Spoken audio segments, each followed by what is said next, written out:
Welcome everyone to Marvelous, or the Death of Cinema. On this episode, we got a 2-for-1 for you. We got a double feature. We're covering the recently unearthed and released Albert Pyun work print kind of lost director's cut of the 1990, almost forgotten except by B-movie aficionados, Captain America movie. And because Cole was not on the show when we covered it way back when the show first started, we're revisiting Captain America, the First Avenger. And we're only doing it because it's like one of the only two of these that doesn't suck. Yes. Don't expect us to re-review like Guardians of the Galaxy or some shit. Yeah, pretty much.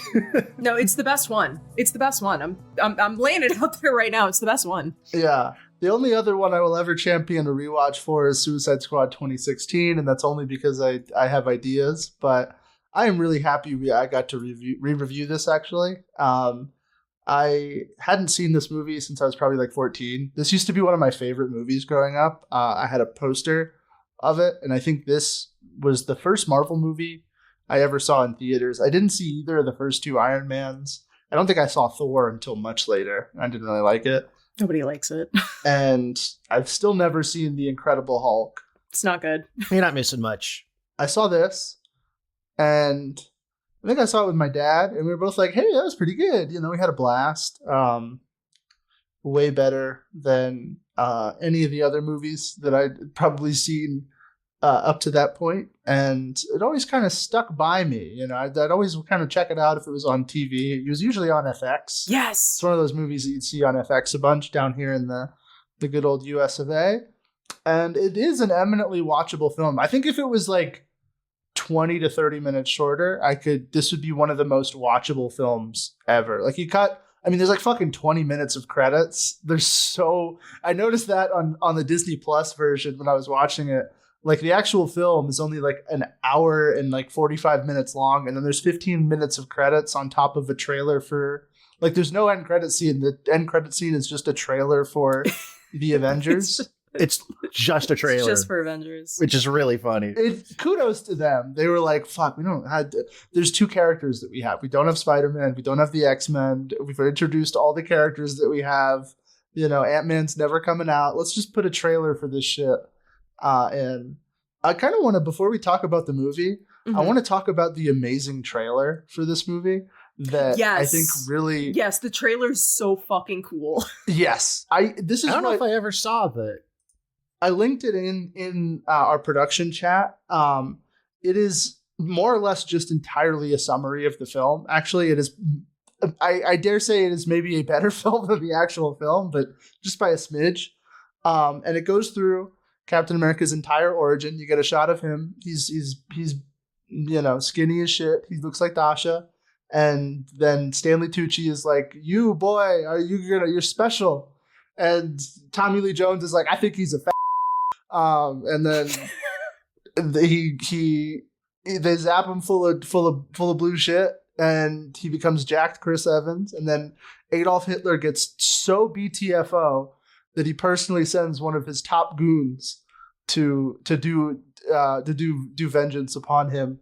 And then he becomes Captain America. And the reason why this trailer always stuck out to me, and this was actually pointed out by a friend of mine, Bozo, who recently guested on the show, and she used to show me this trailer all the time. And it features a needle drop by none other than Tool, one of our favorite bands, as we are all spiritually guys who wear 9XL Jinkos. It features the song 46 and 2, which has a great bass riff, I might add, and yes. Also is kind of oddly apt because I was looking up what 46 and 2 meant, and it is a song about evolution. It is about a theory of evolution where if you were to, I guess, quote unquote, balance the chromosomes by upping them to 46 chromosomes and 2 sex chromosomes, humanity would gain superpowers or whatever. It's a weird crackpot theory by some Eastern European evolutionary scientist, but it's very fitting for a guy who drinks a bunch of vitamins and gets jacked because he's so mad at Hitler, which is the plot of this character. I wish I could get mad enough at Hitler to get jacked. I'm getting there. I've been going to the gym. I'm getting there. I mean, I can get pretty mad at Hitler, but not mad enough to spawn muscles. Can I point out some of the lyrics for 46 and 2? Yeah. Because they're wonderful. My shadow's shedding skin. I've been picking scabs again. Ooh. I'm down digging Ooh. through my old muscles looking for a clue. Awesome. And it's got that great that like echoing bass. Yeah. Another great trailer, even though the film itself is I think not as good, although it is still one of the better ones of these, is the original Avengers trailer that has a 9 Inch Nails needle drop in it. Yes. And it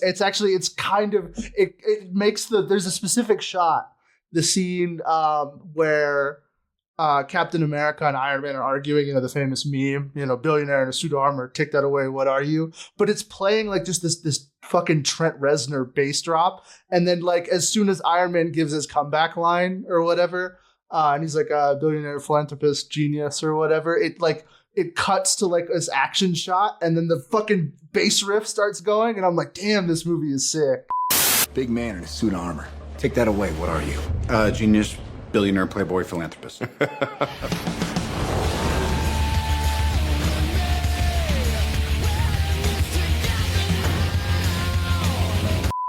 I feel like because these used to be summer blockbusters that had to stand on their own as movies, even if like Avengers was like tying together this like big crossover thing, it still had to be its own movie that was advertised like a movie and not Spider-Man 6, Spider-Man gets a job at an office. They're actually kind of back to doing that.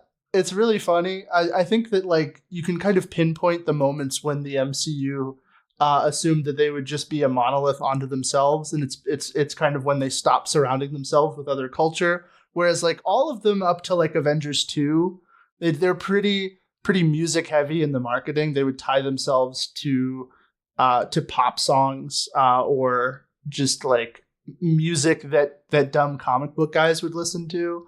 Obviously, you had Tool in Captain America. Tool, yeah, 2011's about like the last year a major movie release would have a Tool needle drop in the trailer.